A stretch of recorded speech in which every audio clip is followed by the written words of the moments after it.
nós estamos já no tempo de Advento. Veja só, a decoração para o Natal. Época em que nós celebramos, lembramos, assim, da vinda de Jesus. Jesus que está vivo, que aguardamos com tanto anseio. Quero ler para você o Salmo 37, nos 7 primeiros versículos. Não se aborreça por causa dos homens maus, e não tenha inveja dos perversos, pois como o capim, logo secarão, como a relva verde, logo murcharão. Confie no Senhor e faça o bem, assim você habitará na terra e desfrutará segurança. Deleite-se no Senhor, e Ele atenderá aos desejos do seu coração. Entregue o seu caminho ao Senhor, confie nele, e Ele agirá. Ele deixará claro como a alvorada que você é justo, e como o sol do meio-dia que você é inocente. Descanse no Senhor e aguarde por Ele com paciência. Não se aborreça com o sucesso dos outros, nem com aqueles que maquinam o mal. Confie, deleite-se, entregue, descanse. Vem com a gente. Vem para que nós possamos adorar o Senhor. Tire este tempo. Aproveite para descansar. Aproveite para ouvir aquilo que Deus quer falar a você hoje.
Totalmente amável, totalmente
prostrar-me, vim para dizer que és meu Deus. És totalmente amável, totalmente digno, tão maravilhoso para mim. Vim para adorar-te, vim para prostrar-me, vim para dizer que és meu Deus. És totalmente amável, totalmente digno, tão maravilhoso para mim.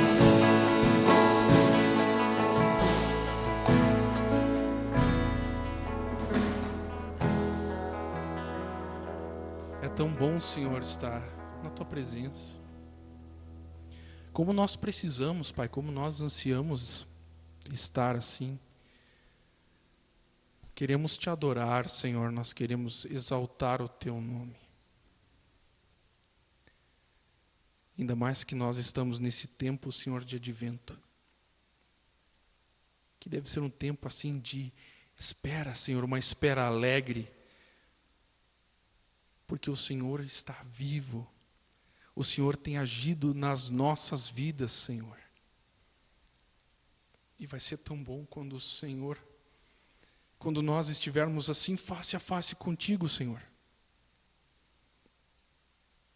Quando nós vamos poder estar ao teu lado, Senhor. Isso vai ser real. A tua palavra, Senhor, fala isso. O teu Espírito, ele testemunha isso para nós. Estaremos contigo, Senhor. Estaremos face a face.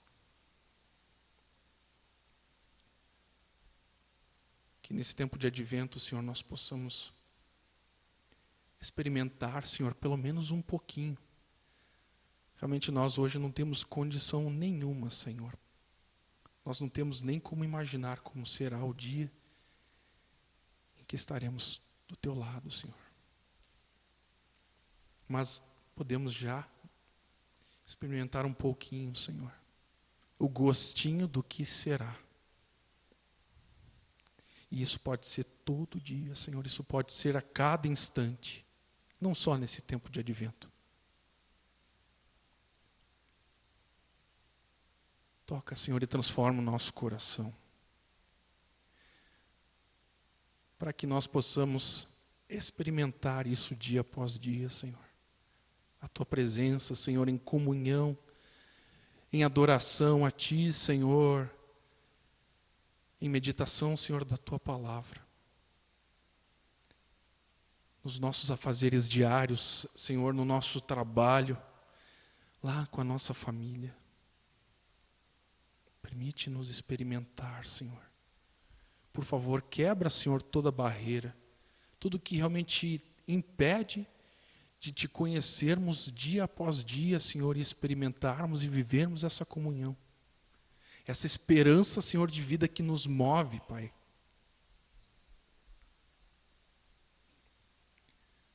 Tu sabes como é que está o nosso coração. Tu sabes a área em que nós precisamos ser tocados por Ti, Senhor, mexidos por Ti. Por favor, Senhor, vem neste tempo.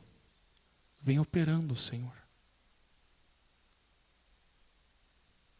Obrigado porque nós vamos ter agora esse tempo de palavra. Tempo de banquete. Que essa palavra, Pai, ela possa nos incomodar, Senhor. Que nos deixe uma pulga atrás da orelha, Senhor. Que ao ouvir, ao ver, Senhor, nós possamos ser assim desafiados e renovados, chamados por Ti, Senhor. Abençoa o pastor Renato. Usa-o, Senhor, como instrumento, como ferramenta nas Tuas mãos. Louvado seja o Teu santo nome, Senhor.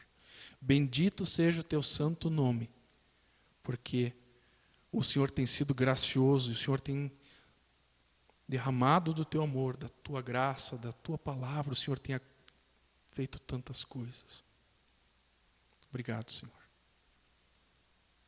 Em Teu nome que eu oro. Amém.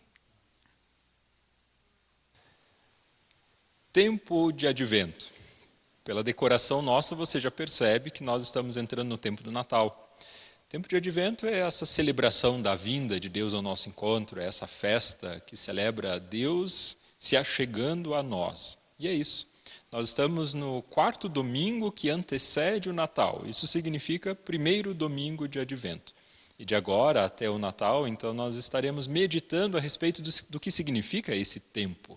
Do que significa esse tempo da plenitude dos tempos, como Paulo diz aos Gálatas, ou o tempo oportuno, como Jesus inicia o seu ministério, dizendo o que significa esse tempo de renovação que Jesus mostra no Evangelho de João, sobre esse tempo de Deus, de vir ao nosso encontro, é que eu convido para que nós possamos meditar, então, neste tempo, nessa caminhada conjunta que nós vamos ter. Eu fico me perguntando, então, enquanto medito nesses textos do Novo e Antigo Testamento, como acontece ainda hoje essa chegada de Deus à nossa realidade, essa vinda de Deus, esse advento de Deus, esse advir, que na verdade ainda está se achegando e que a gente também espera que se concretize, como isso acontece hoje ainda. E enquanto eu meditava nesses textos, enquanto eu mergulhava o coração nessa realidade de Deus apresentada na sua palavra, enquanto eu pensava, orava e meditava a respeito desses encontros de Deus com pessoas, eu tive um diálogo que me mostrou como acontece ainda hoje esse advento, essa celebração da renovação da vida, da esperança. Uma conversa com alguém num momento bem informal, nós falávamos a respeito dos desafios pessoais e profissionais da pandemia, do tempo em que nós vivemos. Como tantas coisas precisaram ser reorganizadas, redirecionadas e tantas coisas também que nos ameaçam pessoalmente, profissionalmente, a nível dos nossos próprios relacionamentos. E no meio da conversa, então, a pessoa direcionou a conversa numa outra direção, dizendo que sim, no início da pandemia, no momento que as coisas todas estavam fechando, ela se sentiu bastante incomodada, ameaçada também, mas tomou uma decisão pessoal. E disse isso para Deus em oração, que queria aprofundar o seu relacionamento com Deus durante esse tempo. Então ela foi narrando, durante essa conversa, como isso foi acontecendo. Essa pessoa foi me contando as suas experiências com Deus, as suas descobertas na caminhada com Deus, a experiência de paz no meio desse caos, a experiência de reorientação profissional e das experiências de superação. E eu fiquei ali observando como Deus honrou a decisão dessa pessoa, se é que nós podemos usar essa palavra sem ressalvas, esse Deus honrar uma decisão, mas eu gostaria de usá-la. Como Deus honrou em todos os sentidos da vida dessa pessoa essa decisão de aprofundar o relacionamento com Ele, de aproveitar a oportunidade para criar intimidade com o próprio Deus. E essa experiência, então, ilustra para mim, e espero que também para você, ilustra muito bem o que significa advento, o que significa Deus se achegar ao nosso encontro, Deus vir ao nosso encontro, Jesus se aproximar de nós, porque é exatamente isso que advento significa, é isso que a vinda de Deus ao nosso encontro significa. E pensando então nesses muitos textos que falam a respeito da vinda de Deus ao nosso encontro, eu escolhi então um, para que sobre ele então nós possamos meditar. O texto de Lucas capítulo 9 vai nos mostrar como Jesus se aproxima de pessoas naquele tempo, como se aproxima do nosso tempo também. Porque isso não mudou, essa realidade não mudou, isso aqui não está preso no passado, e é exatamente isso que Lucas 9, 57 e seguintes nos revelam. Jesus se aproximando, Jesus se achegando, esse advento se concretizando. E Jesus então dizendo, quando andavam pelo caminho, um homem lhe disse, eu te seguirei por onde quer que fores. Jesus respondeu, As raposas têm suas tocas, e as aves do céu têm seus ninhos, mas o Filho do Homem não tem onde repousar a cabeça. A outro disse: siga-me. Mas o homem respondeu: Senhor, deixa-me ir primeiro sepultar meu pai. Jesus lhe disse: deixe que os mortos sepultem os seus próprios mortos. Você, porém, vá e proclame o reino de Deus. Ainda outro disse: vou seguir-te, Senhor, mas deixa-me primeiro voltar e despedir-me da minha família. Jesus respondeu: ninguém que põe a mão no arado e olha para trás é apto para o reino de Deus. Essas histórias de encontros de Jesus é um resumo que Lucas nos apresenta a respeito, de fato, do advento de Jesus. O que significa Jesus vir ao encontro de pessoas. E elas acabam nos revelando que nós, na verdade, estamos neste mesmo encontro. Nossa realidade é a mesma da realidade daquelas pessoas que estavam vivendo normalmente as suas vidas. Estavam cuidando das suas famílias, das suas profissões, tendo seus interesses, prioridades, organizando de alguma forma a vida. E no meio disso tudo se achega Jesus. Não é uma realidade diferente da nossa, de como nós estamos vivendo. Esse advento de Jesus se concretiza hoje para toda e qualquer pessoa, como se concretizou naquele tempo, quando Jesus estava caminhando. E enquanto ele caminhava, então, aconteciam encontros de transformação. Encontros que geravam, na verdade, uma grande tensão entre duas realidades. A realidade humana que quer seguir e segue a sua vida, e a realidade do próprio Deus intervindo na história e se achegando às pessoas. Nos versículos anteriores aqui do capítulo 9, dos versículos que nós lemos, nós temos a experiência de Jesus sendo rejeitado em Samaria. As pessoas não acolhendo Jesus. O advento dele lá não gerou fruto, porque aquelas pessoas não quiseram acolher Jesus. Nesse texto agora que nós lemos, do versículo 57 e seguintes, nós temos essa tensão de Jesus colocando à prova, mostrando sim as dificuldades de segui-lo. Porque na forma espontânea de viver a vida, diz: eu te seguirei por onde quer que fores. E Jesus diz: você não sabe muito bem o que está pedindo. Você tem noção do que isso significa? Isso significa não ter lugar de proteção, porque raposas têm suas tocas onde se proteger. As aves dos céus têm os seus ninhos onde se aninhar e se aconchegar. Mas o Filho do Homem, no caso ele falando de si mesmo, numa linguagem apocalíptica de Daniel, o Filho do Homem não tem onde repousar a cabeça. E aí, topa vir junto? Depois, então, um outro ele chama para segui-lo. Siga-me, diz Jesus. E a pessoa então começa a lembrar a Jesus de alguns compromissos e obrigações sociais que ela tem, algumas questões que não são tão fáceis de serem resolvidas. Depois, então, né, Jesus, está legal, tudo certo, você vai entender. E Jesus, então, segue adiante. O movimento segue. Imagina essas cenas desses encontros, porque Jesus não fica parado ali, esperando a boa vontade e que as pessoas então tenham seus interesses preenchidos. Não, o movimento segue.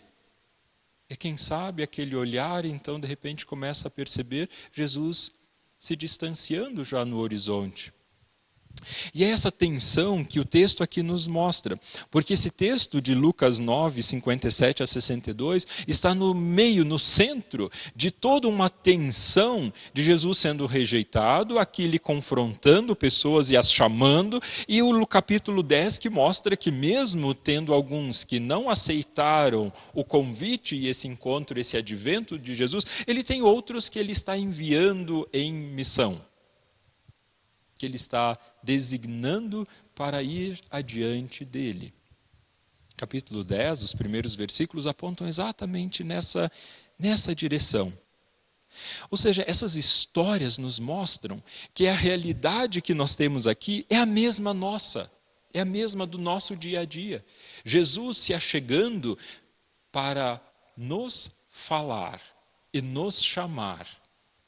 E a tensão que acontece na forma como nós reagimos a esse advento, a essa chegada dele. Uma das grandes artimanhas do diabo no nosso tempo, certamente é gerar um caos nas nossas agendas, nos nossos compromissos, nos nossos interesses. E esse caos instalado faz com que nós estejamos num momento, por vezes, tão confusos, que quando Jesus, de repente, chega, nós estejamos exatamente dentro dessa história que nós temos nos versículos 57 seguintes. O desafio de sermos encontrados por Jesus nesse caos da vida e agora a necessidade de uma decisão que vai mostrar se nós fazemos parte desse movimento, se alguém vai fazer parte dessa realidade, ou se de alguma forma consciente, como os samaritanos fizeram, ou inconsciente, ou até com desculpas e justificativas, não fará parte, assim como algumas dessas pessoas aqui acabaram não fazendo. Se de forma consciente ou inconscientes, as pessoas então vão rejeitar a Jesus. Porque é isso que de fato está acontecendo exatamente agora, no tempo em que nós vivemos. Jesus se achegando e pessoas acolhendo o advento dele ou não. Lucas vai nos mostrar assim então como essa caminhada de Jesus vai revelando palavra de Deus em situações concretas da vida que geram salvação. Como algumas pessoas, então, de alguma forma, se integram nessa caminhada com Jesus e vão dar sentido e forma a todas as outras coisas da sua vida, ou vão se auto-excluir do movimento do reino. Vão se distanciar, então, de Jesus e ver apenas o movimento passar. Porque e isso Lucas 10 nos mostra, quando alguém não acolhe esse Jesus com os desafios que ele nos traz, isso não muda nada naquilo que Jesus é. Não significa nenhuma transformação essencial naquilo que Jesus é. Ele segue adiante. A realidade de Deus não muda quando alguém não a acolhe em sua vida. Deus continua sendo Deus. Mas o fato de alguém não acolher a vinda de Jesus significa muitas coisas para a sua vida pessoal. E quando nós não o acolhemos como devidamente é esperado pelo próprio Deus, isso tem consequências. É claro que tem. O lado mais interessante dessa história, quando nós olhamos na sequência e não isolamos apenas versículos, é perceber que Jesus tem essas pessoas à sua disposição. Ele continua tendo pessoas que acolhem o Evangelho, e minha oração, é claro, meu desejo, meu anseio, é que você e eu estejamos entre esses do capítulo 10, que Jesus então tem à sua disposição, esses que seguem junto nesse movimento, esses que acolhem a palavra de Jesus, esses que acolhem esse desafio de caminhar com Jesus. Porque o versículo 1 já nos mostra que Jesus tem várias pessoas à sua disposição para enviá-las para aquilo que ele precisa fazer. É bem verdade que no versículo 2 ele já vai dizer que a seara é bem grande e os trabalhadores são poucos. Então nos estimula a rogar, a orar, a pedir com insistência a Deus que mande mais trabalhadores para a seara. Porque alguns infelizmente ficaram de fora no caminho enquanto o movimento passava. De fato é assim. Mas mesmo assim, isso não nos impede de perceber que Jesus tem esses que ele envia adiante de si para vivenciar a missão. O que diferencia um grupo do outro é o que Jesus então revela. quando ele mesmo vai instruir aos seus discípulos como eles devem agir com relação àqueles que não estão acolhendo o Evangelho. Porque assim diz Jesus no versículo 11 e 12, na instrução que dá àqueles que ele envia. Se alguém então não acolher o reino de Deus, eu lhes digo que naquele dia, ou seja, no dia de julgamento, haverá mais tolerância para Sodoma do que para aquela cidade. Ou seja, assim é palavra de juízo. E é exatamente isso que significa evangelho, essa boa notícia de Deus vindo ao nosso encontro para restauração, para perdão, para reconciliação, para estar conosco e nós com Ele, para esta festa de celebração da vinda dEle ao nosso encontro. É isso que significa evangelho, que também tem uma má notícia, que também traz uma palavra de juízo, porque alguns ficam pelo caminho. É isso que Jesus vai nos demonstrar naquilo que de fato é advento, e não apenas decorações e cores. Não é muito seguro, nem é muito sábio, mais ou menos assim está dizendo o texto, entrar numa queda de braços com Jesus, porque aquela mão frágil, pregada na cruz, na verdade tem grande poder.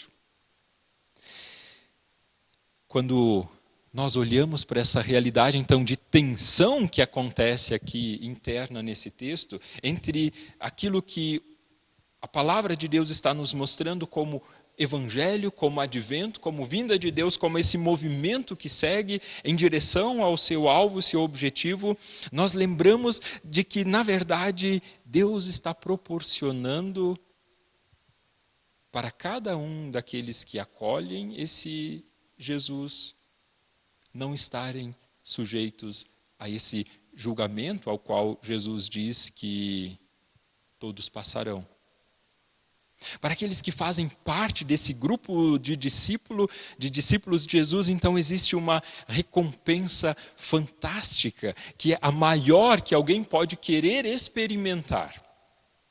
Você sabe qual é a recompensa maior que alguém pode ter quando acolhe o advento de Jesus, a chegada de Jesus, essa passagem de Jesus, essa entrada dele no meio do momento concreto no qual nós estamos vivendo, e quando alguém acolhe essa palavra de Jesus, você sabe qual é a maior recompensa? É ver Jesus sorrindo. É ter a experiência de Jesus sorrindo. Você já imaginou Jesus sorrindo? Essa é a forma que mais me envolve quando eu penso Jesus.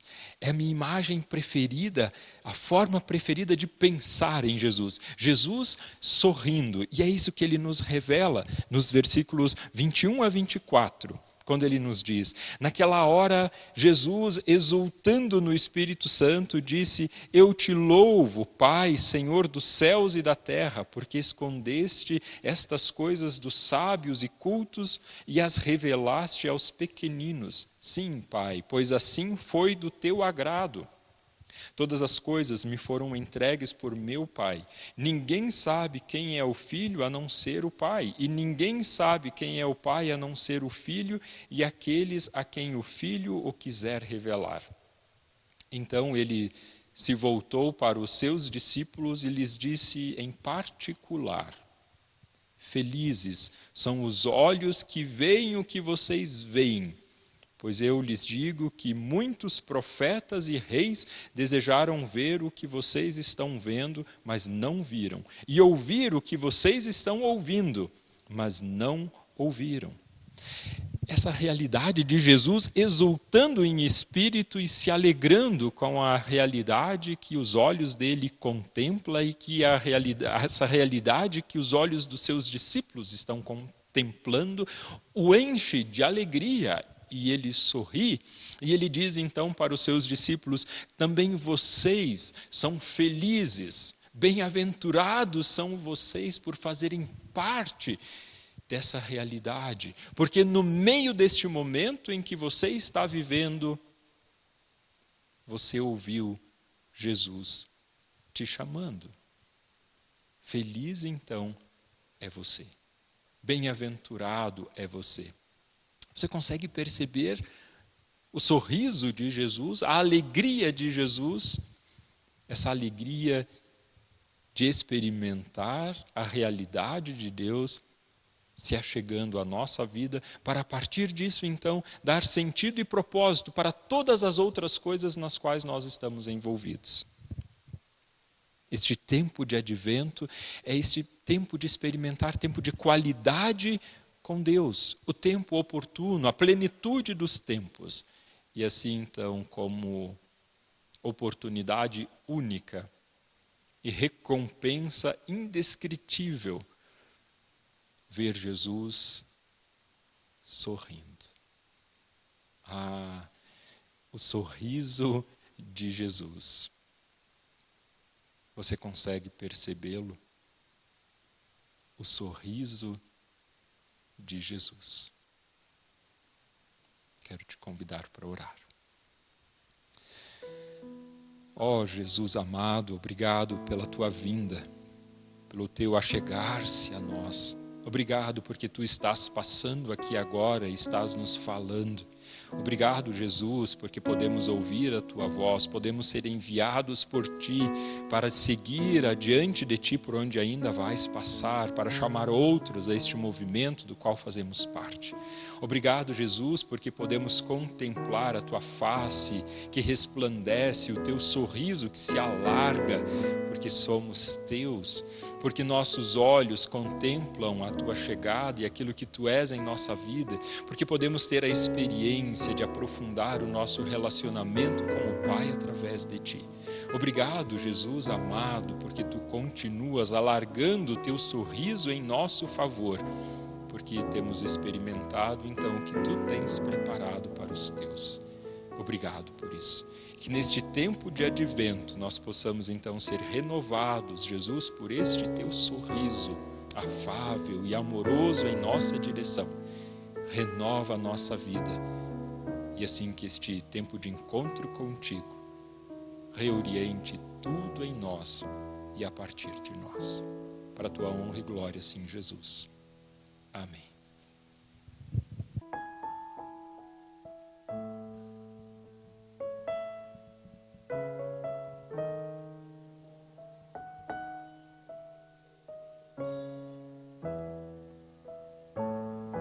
Não existe um lugar melhor do que os braços do meu Pai.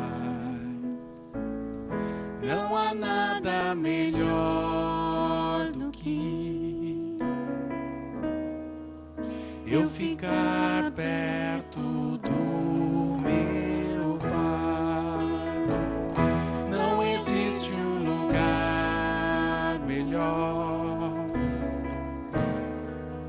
do que os braços do meu Pai. Não há nada melhor do que eu ficar perto do meu Pai. Aonde eu for, eu sei que bem perto de mim Ele está, para sempre eu sentirei seu amor derramar em mim. Aonde eu for, eu sei que bem perto de mim Ele está, para sempre eu sentirei seu amor derramar em mim.